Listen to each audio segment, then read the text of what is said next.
everybody, welcome to the channel and welcome to the Ultimate Guide for Oblivion. Today we are going to be looking at one of the best bows, legendary bows that you can find in Oblivion, and it's actually going to be known as the Frostwyrm Bow. Now, if you want the story tied to it, I'm going to skip all that portion of it. I'm just going to give you guys the location as I usually do.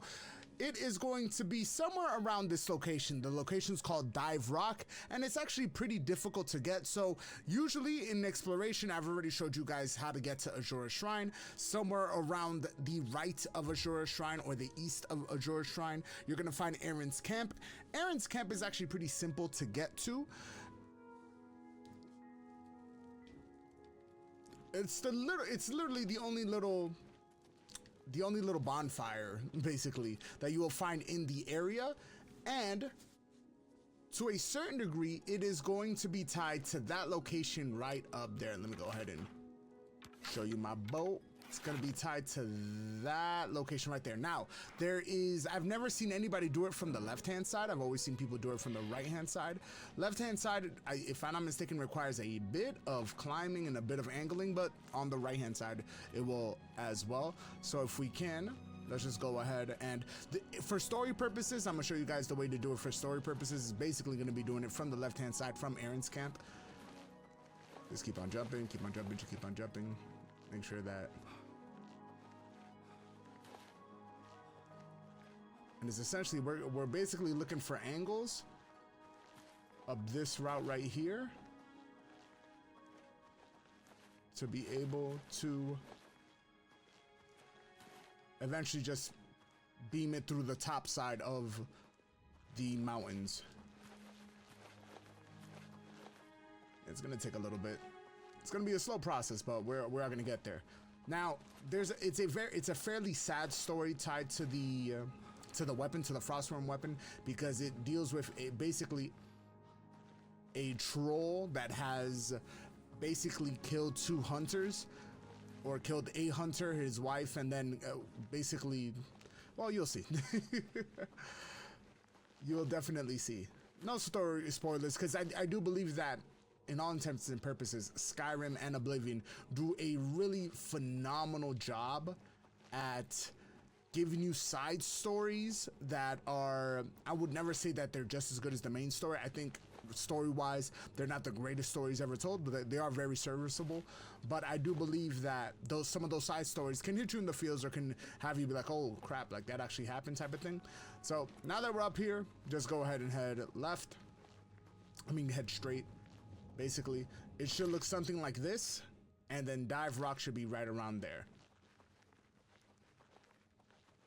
If your acrobats and your athletics is high, you should have a fairly easy time doing this part, because you will be faster. Also, if your speed, but you keep on going, keep on going.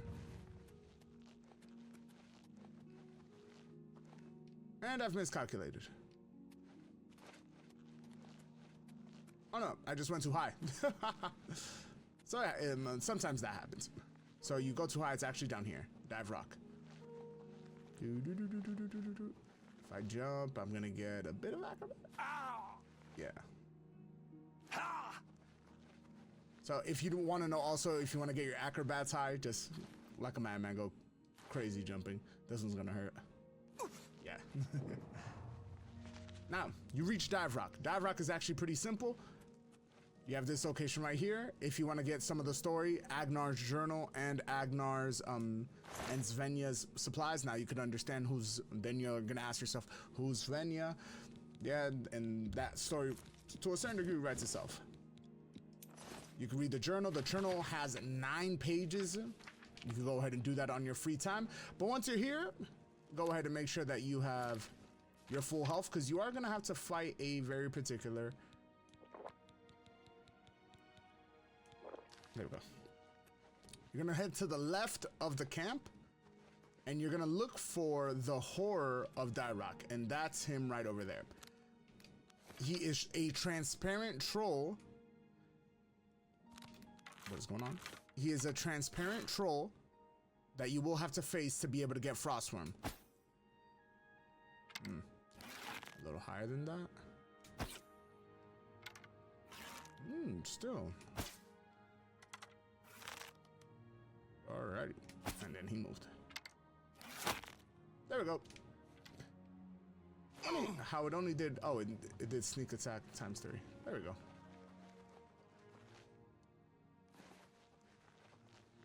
Once you do that, you find him. Frostwyrm Bow's there for the taking. Grab your silver arrows, and then this is where you realize that it kind of ate the partner. Now, I do want to let you guys know this, a quick little secret for you guys. When you go to dive rock, if you position yourself perfectly, I don't know why I did that. I could just ran back up, but it's much faster this way. If you do this, if you position yourself perfectly, you will get a vantage point. And an vantage point, a rare view of the Imperial Province.